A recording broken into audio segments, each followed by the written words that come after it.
Bhagwan Shri Yogi Ramsuratkumar ki jai. Yogi Ramsuratkumar, Yogi Ramsuratkumar, Yogi Ramsuratkumar, Jaya Guru Raya. Yogi Ramsuratkumar, Yogi Ramsuratkumar, Yogi Ramsuratkumar, Jaya Guru Raya. Yogi Ramsuratkumar, Yogi Ramsuratkumar, Yogi Ramsuratkumar, Jaya Guru Raya. Yogi Ramsuratkumar, Yogi Ramsuratkumar, Yogi Ramsuratkumar, Jaya Guru Raya. Yogi Ramsuratkumar, Yogi Ramsuratkumar, Yogi Ramsuratkumar, Jaya Guru Raya. Yogi Ramsuratkumar,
Jai गुरुराय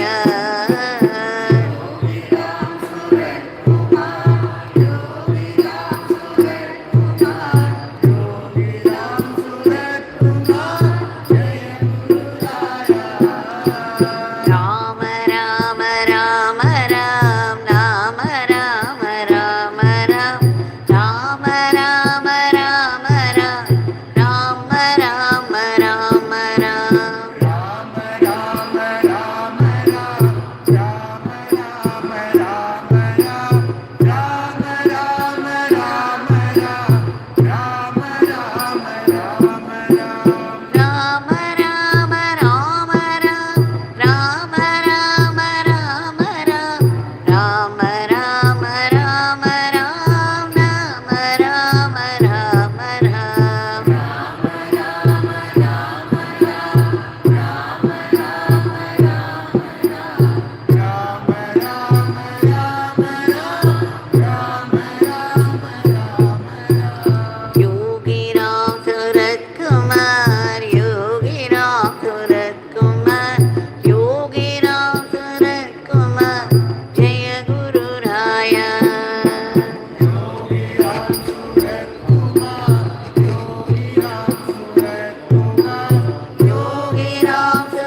Ramsuratkumar Jaya Guru Raya. Yogi Ramsuratkumar, Yogi Ramsuratkumar, Yogi Ramsuratkumar, Jaya Guru Raya. Rama Rama Rama Ram Rama Rama Rama Ram Rama Rama Rama Ram Rama Rama Rama Ram Rama Rama Rama Rama, Rama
Rama Rama Rama Rama Rama Rama Rama Rama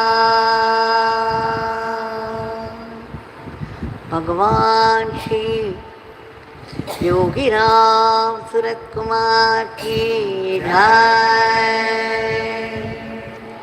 Sarvam Yogi Ramsuratkumar Arpanamastu.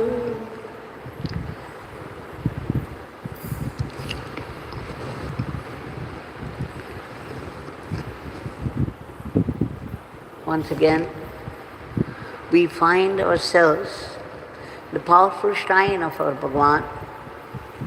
Bhagwan is here, right in front of us, with a beautiful smile, and his eyes completely fixed on the Brahmarandra, and a hand raised in benediction. And there's a constant flow of grace from his hand.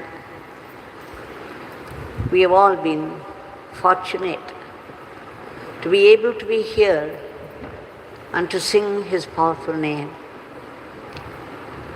Bhagwan responds differently at different times, but sure, there is his vibrant presence here all the time, helping and guiding and protecting all those people who come here seeking peace and solace. We have been doing the stories of Papa Ramdas as read out to Bhagwan. Now here is one more story where the moral teaching that we learn is it is only the love that we have for God that matters to God. As much as we long for God and His love, God does too for our love.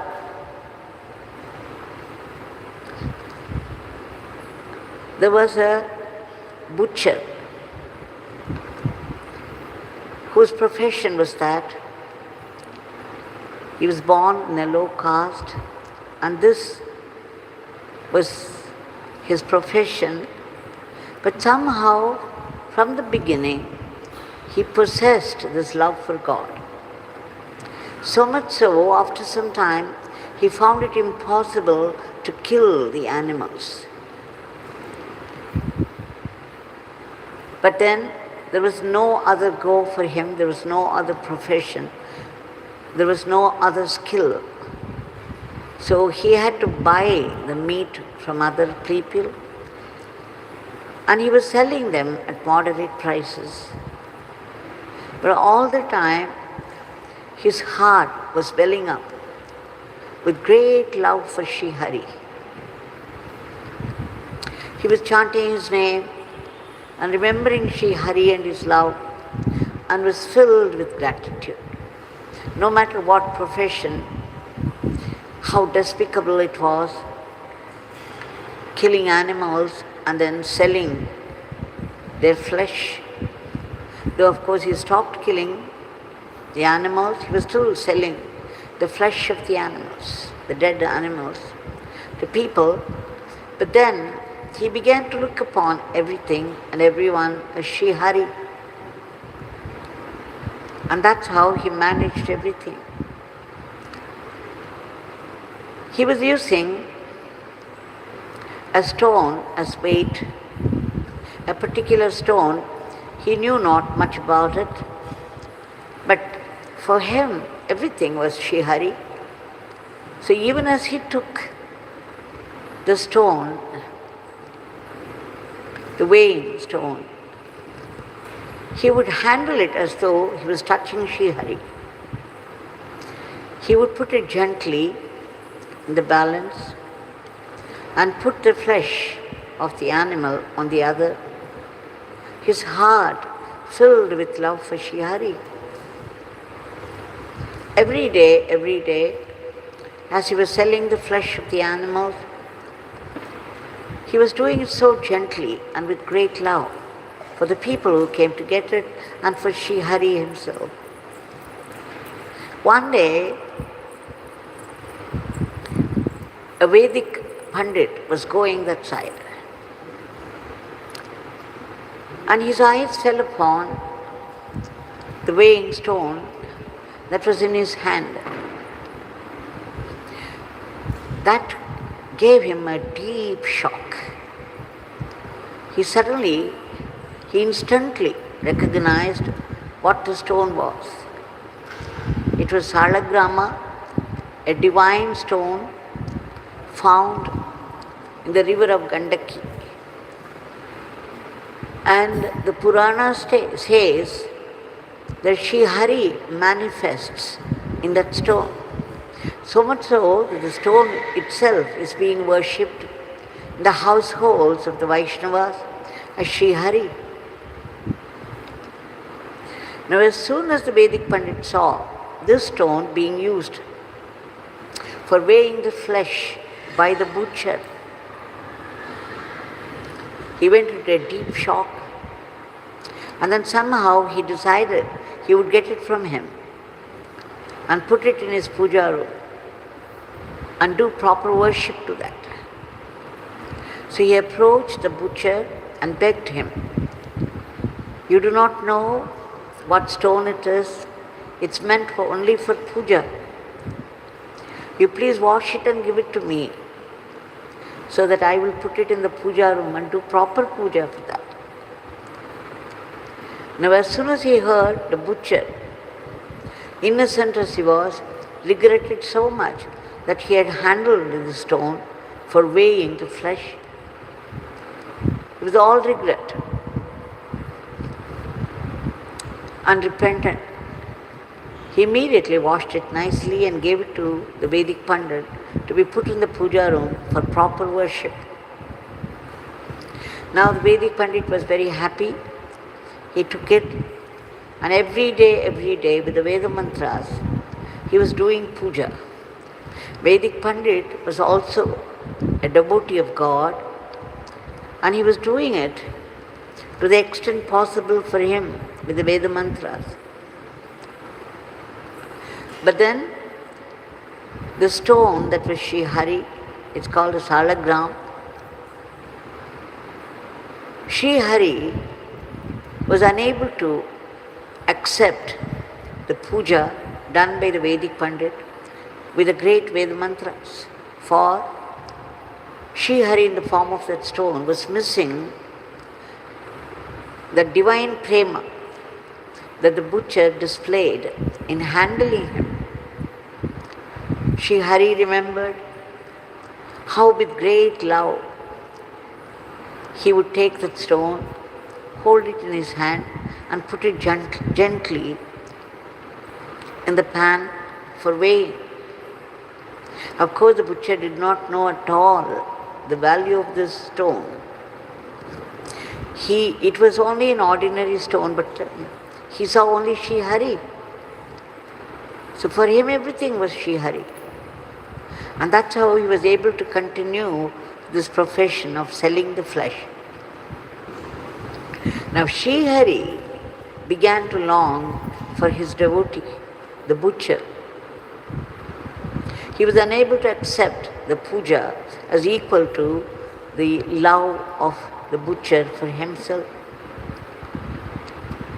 So one day he appeared in the dream of the Vedic Pandit and told him he would rather go back to the butcher. It was not that he found fault with the Vedic Pandit, it was perfect, but then he was missing that deep prema, that deep divine love that the butcher had for Shri Hari. So Shri Hari, Shaligram, begged this Vedic Pandit to take him to the butcher again. And of course, Vedic Pandit realized the truth of what Shri Mahavishnu was saying, and immediately rushed it to the butcher. Now the story, the lesson that we learn from this is that even the Veda mantras are not equal to the Prema Bhakti. Prema Bhakti is God Himself. It's a very high level bhakti. For one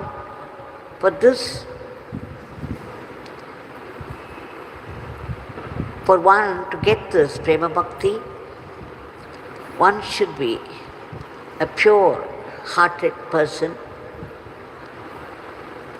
and he would have transcended certain levels of sadhana. Otherwise, this Prema Bhakti is impossible. So the Vedic Pandit, realized the supremacy of the Prema Bhakti and rushed the stone to the butcher. Now, we may not have this Prema Bhakti which Hari himself longed for, but we can always beg our Bhagwan, pray to him intensely, in all sincerity and earnestness, to give us that Prema Bhakti. What is stopping us from praying? And that's all we can do. So let us keep chanting the name, because Nama is Nami himself. There is no difference between the Nama and Nami. And as we go on chanting the name, we should also beg for that Prema Bhakti for our Bhagwan. Our Bhagwan is responding to the Nama all the time. Bhagwan used to say that the blessings are pouring on all of us from all sides incessantly. It's just that we have to learn to receive them. Even here, when he mentioned the ashram, he would say, those who enter this ashram will not go back empty-handed.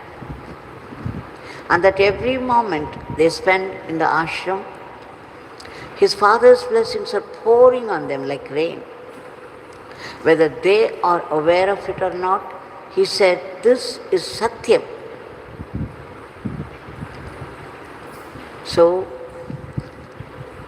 there's a constant flow of grace from Bhagwan, who is here right in front of us in the form of his Murthy. He is living, vibrant, and blessing us all the time.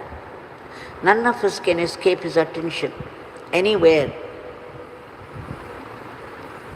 So let us all pray to him for incessant and joyful chanting of his name, and that precious, precious Prema Bhakti which merges us with him. We shall now offer our today's prayer. Bhagwan, we beg you again and again. We have been begging you for so long now, and twice a day, and we will go on begging until we get it. We beg you for your immediate divine intervention to change the way of the world today, as there is so much violence everywhere and growing enmity between people and country and country. There's lack of discipline, lack of harmony, lack of order. There is so much chaos. And people live any way they like and create new philosophies to suit themselves. And there's already the war going on right in front of us between two countries with disastrous consequences. And there is again this cruel, terrible diseases that attack us all of a sudden at our most vulnerable moment. And again, the violence of nature in the form of flash flood, forest fire, earthquake and whatnot. We beg you, Bhagwan, again and again and again, a million times, to stop the war immediately. Please enter the minds of those people and inspire them to hold peace and stop this war, so that peace would be prevalent everywhere and there should be no talk of war at all among the countries. We beg you to bring in peace, growing friendship, harmony, order, and disciplined life. We also beg you to keep under your control those diseases and the violence of nature. We also beg you to uproot all the asuric thoughts, the negativities of the mind which are responsible for today's world as it is. We also beg you to reach out to those people who have been stranded in varied parts of the world for some reason or the other, due to their past karma, going through great anguish, unable to get help or protection in any way. Bhagwan, they may belong to different countries, speak different languages, and of different religions. We beg you on their behalf that you should reach out to them and give them the required protection.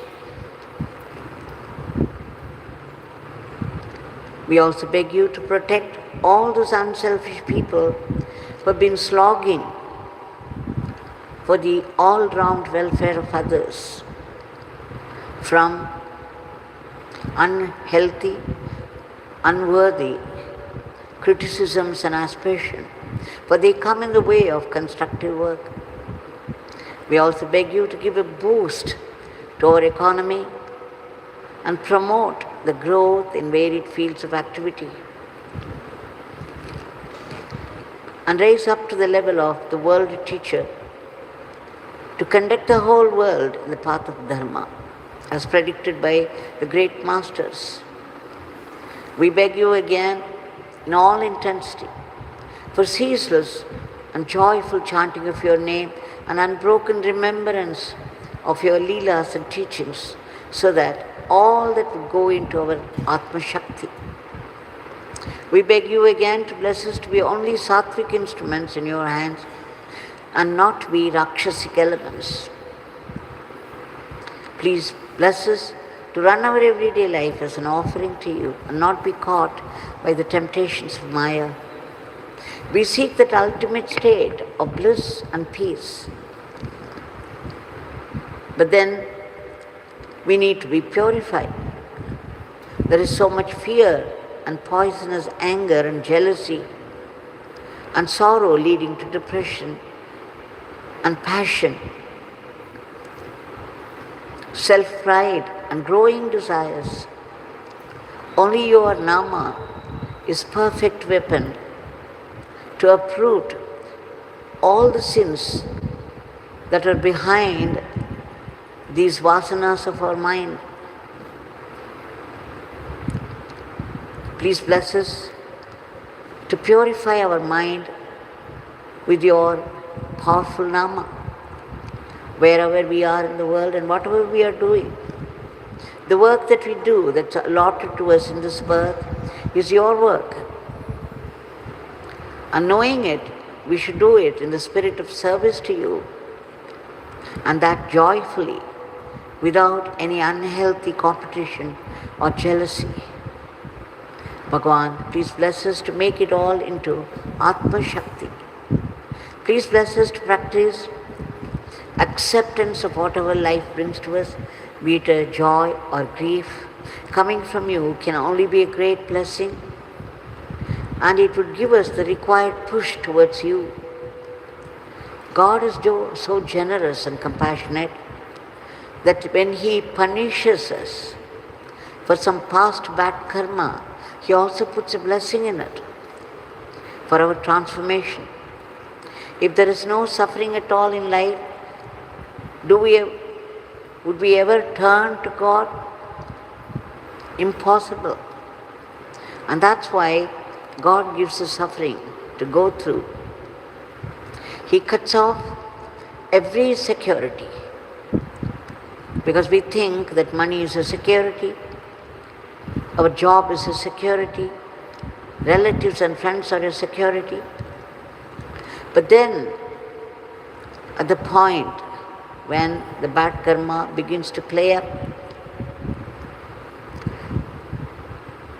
we lose our balance, we collapse, we resent God,